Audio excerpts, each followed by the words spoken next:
exploring the basics of image rotation and flipping. Familiarize yourself with the Rotate button located in the Picture Tools Format tab.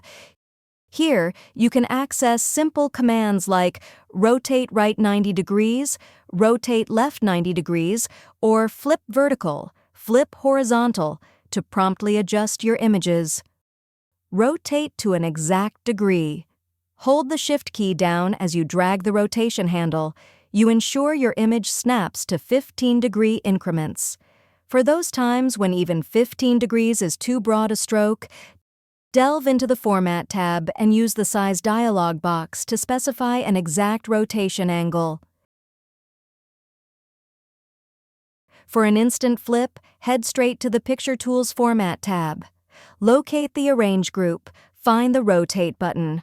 Open its drop-down menu and select either Flip vertical or Flip horizontal, depending on the direction in which you want to flip your image.